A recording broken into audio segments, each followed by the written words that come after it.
ബംഗളൂരുവിൽ Karnataka transport corporation ബസ്സിലെ കണ്ടക്ടറായിരുന്നു ശിവാജി റാവു ഗേക്വാദ്. സിനിമയെ സ്വപ്നം കണ്ടത് അത്രമേൽ ആത്മാർത്ഥമായിട്ടാണ്. അക്കാലത്ത് ബസ്സിലെ ഡ്രൈവറും സുഹൃത്തുമായ രാജ് ബഹദൂറാണ് രജനിയുടെ അഭിനയ സ്വപ്നങ്ങൾക്ക് കുടപിടിച്ചത്. അദ്ദേഹത്തിന്റെ പ്രോത്സാഹനത്തിൽ 1973 ശിവാജി റാവു മദ്രാസ് അടയാർ ഫിലിം ഇൻസ്റ്റിറ്റ്യൂട്ടിൽ അഭിനയം പഠിക്കാനെത്തി. ശിവാജി റാവു എന്ന സാധാരണക്കാരന്റെ മുന്നിൽ സിനിമ എന്ന വെള്ളി വെളിച്ചം വിശാലമായി തെളിഞ്ഞു വഴികാട്ടിയത് അവിടെ വെച്ചായിരുന്നു. ഇന്ത്യൻ സിനിമാ ലോകം വാഴ്ത്തുന്ന രജനീകാന്തിലേക്കുള്ള ആദ്യ ചുവടുവെപ്പ് അടയാറിൽ നിന്നായിരുന്നു. ഇന്ന് ഇന്ത്യക്കുള്ളിലും പുറത്തുമായി ലക്ഷക്കണക്കിന് ആരാധകരാണ് അദ്ദേഹത്തിനുള്ളത്.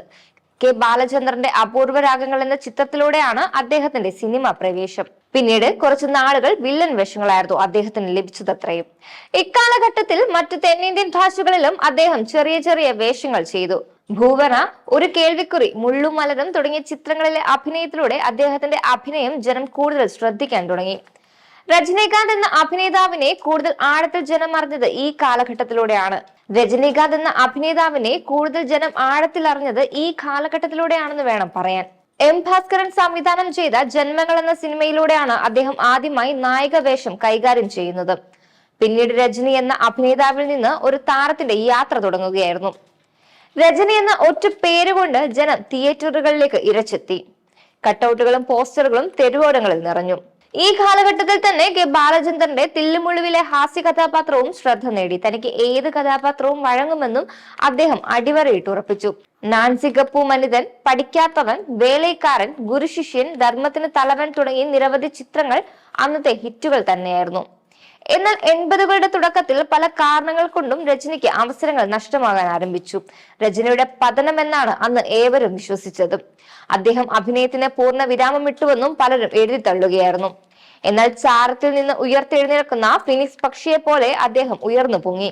വിമർശകരുടെ വായടപ്പിച്ചു. ബില്ല വൻ ഹിറ്റായതോടെ രജനി ഇവിടെ തന്നെ ഉണ്ടാവുമെന്ന് ഉറപ്പിക്കുകയും ചെയ്തു. പിന്നീട് തുടർച്ചയായ ഹിറ്റുകളുടെ നീണ്ട നിര തന്നെയായിരുന്നു. മുരട്ടുകാളെ, പോക്കിരി രാജ, നന്മഹാൻ അലൈ തുടങ്ങി നിരവധി ചിത്രത്തിൽ അന്നത്തെ സിനിമാ കോട്ടകളെ ഇരുമം കൊള്ളിച്ചു. തമിഴിന് പുറമെ തെലുങ്ക്, കന്നഡ, മലയാളം, ഹിന്ദി ചിത്രങ്ങളിലെല്ലാം തന്നെ അദ്ദേഹം തകർത്തഭിനയിച്ചു. 1988 ഹോളിവുഡ് ചിത്രത്തിലും അഭിനയിക്കാൻ സാധിച്ചു. 90കളുടെ തുടക്കം മുതലാണ് രജനീകാന്തിന്റെ അന്താരാഷ്ട്ര വിപണി മൂല്യം കുത്തനെ ഉയർന്നത്. 1995 പുറത്തിറങ്ങിയ 30 ജാപ്പനീസ് ഭാഷയിൽ മൊഴിമാറ്റം ചെയ്ത ആദ്യ ഇന്ത്യൻ സിനിമയാണത്. മലേഷ്യ, സിംഗപ്പൂർ, ജപ്പാൻ തുടങ്ങിയ രാജ്യങ്ങളിൽ അദ്ദേഹത്തിന്റെ സിനിമകൾക്ക് വൻ വരവേൽപ്പ് തന്നെയാണ് ലഭിക്കാറുണ്ടായിരുന്നത്. 2007 പുറത്തിറങ്ങിയ ശിവാജി ദ ബോസ് ദക്ഷിണാഫ്രിക്കയിലും UK-യിലും പ്രേക്ഷക ശ്രദ്ധ നേടി. ഭാഷ, മുത്തു, അണ്ണമലൈ, ദളപതി, പടയപ്പ, ബാബ, അരുണാചലം, ധർമ്മദൂരയെല്ലാം തമിഴ്നാടിന് ആഘോഷത്തിമിർപ്പിലാക്കി. രജനീകാന്ത് എന്ന ബ്രാൻഡ് ഇന്ത്യൻ ജനഹൃദയങ്ങളിലേക്ക് ആഴ്ത്തിറങ്ങിയ സുവർണ കാലഘട്ടം തന്നെയായിരുന്നു ഇത്. 2010 ശങ്കർ സംവിധാനം ചെയ്ത് പുറത്തെത്തിയ ബ്രഹ്മാണ്ഡ ചിത്രം യന്ത്രൻ തമിഴ് സിനിമാ ചരിത്രത്തിലെ തന്നെ സുവർണ ഏടാണ്. സാങ്കേതിക വിദ്യയെ കൂട്ടുപിടിച്ച് ഉറപ്പുള്ള സിനിമ ശങ്കർ ഒരുക്കിയപ്പോൾ അതിന്റെ നെടുന്തൂണായി രജനീകാന്ത് നിലകൊണ്ടു. അന്താരാഷ്ട്ര തലത്തിലും ചിത്രം ചർച്ചാ വിഷയമായി. രജനീകാന്തിന്റെ പ്രതിഫലം അക്കാലത്ത് ഏറെ ചർച്ചയായിരുന്നു. ഇന്ത്യൻ ഇൻസ്റ്റിറ്റ്യൂട്ട് ഓഫ് മാനേജ്മെന്റ് വാണിജ്യ സിനിമയുടെ വിജയത്തെക്കുറിച്ചുള്ള കേസ് സ്റ്റഡിക്കായി ഈ ചിത്രത്തെ തന്നെ തിരഞ്ഞെടുത്തു. യന്ത്രന് ശേഷം അദ്ദേഹത്തിന് ആരോഗ്യപരമായി നിരവധി ബുദ്ധിമുട്ടുകൾ തന്നെ നേരിടുകയുണ്ടായി. എന്നാൽ പലതരത്തിലുള്ള അഭ്യൂഹങ്ങളും അക്കാലത്ത് ഉയർന്നുവെന്നെങ്കിലും അതിനെയെല്ലാം തള്ളിക്കളഞ്ഞുകൊണ്ടാണ് ആരോഗ്യം വീണ്ടെടുത്ത് അദ്ദേഹം വീണ്ടും രംഗത്തെത്തിയത്. പക്ഷെ അക്കാലത്തിറങ്ങിയ മോഷൻ ക്യാപ്ചർ ചിത്രമായ കൊച്ചടയന് ബോക്സ് ഓഫീസ് തകർന്നടിയാനായിരുന്നു വിധി. തന്റെ സിനിമ പോലെ തന്നെ സംഭവബഹുലമാണ് രജനീകാന്തിന്റെ വ്യക്തി ജീവിതവും. ബസ് കണ്ടക്ടറിൽ നിന്നും സൂപ്പർ സ്റ്റാറിലേക്കുള്ള ആ യാത്ര ആർക്കും പ്രചോദനവും പ്രതീക്ഷയുമാണ്. രജനീകാന്തിന്റെ ജീവിതത്തിൽ സിനിമയെ വെല്ലുന്ന സിനിമാറ്റിക് രംഗങ്ങൾ ഒരുപാടുണ്ട്.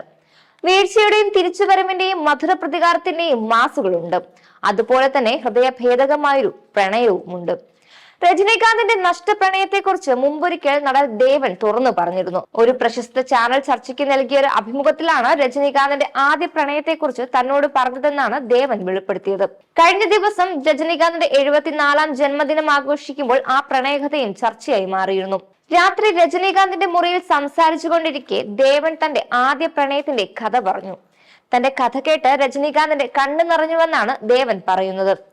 പിന്നാലെ രജനീകാന്ത് തന്റെ കഥ ദേവനോട് പറയുകയായിരുന്നു.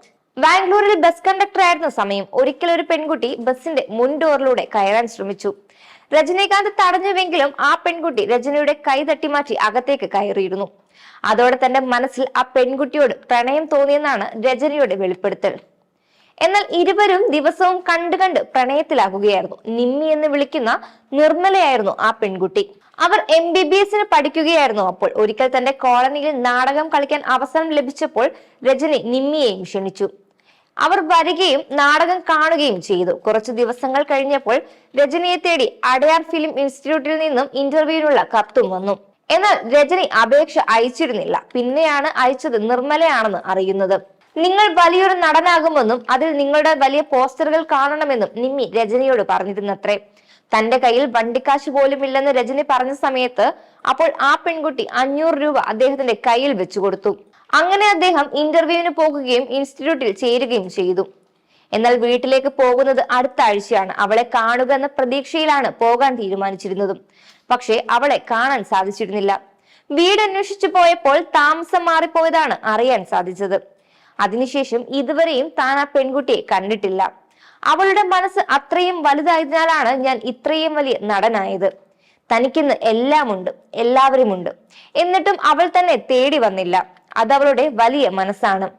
ഒന്നെങ്കിൽ അവൾ ജീവിച്ചിരിപ്പുണ്ടാകുകയില്ല, അല്ലെങ്കിൽ എവിടെയെങ്കിലും ഇരുന്ന് എന്നെയും ഇതെല്ലാം കാണുകയും ഉണ്ടാകും. എന്റെ പോസ്റ്റർ കാണുന്നുണ്ടാകും. എന്നാൽ അത് പറഞ്ഞു തീർന്നതും രജനീകാന്ത് പൊട്ടിക്കരഞ്ഞുവെന്നാണ് ദേവന്റെ തുറന്നു പറച്ചിൽ. ഇന്നും താൻ എവിടെ പോയാലും തന്റെ നിമ്മിയെ തേടുകയാണെന്നാണ് രജനീകാന്ത് പറഞ്ഞതെന്നും ദേവൻ ഓർക്കുന്നു. കൂടുതൽ വാർത്തകൾക്കായി B4 Blaze ഫോളോ ചെയ്യൂ, സബ്സ്ക്രൈബ് ചെയ്യൂ.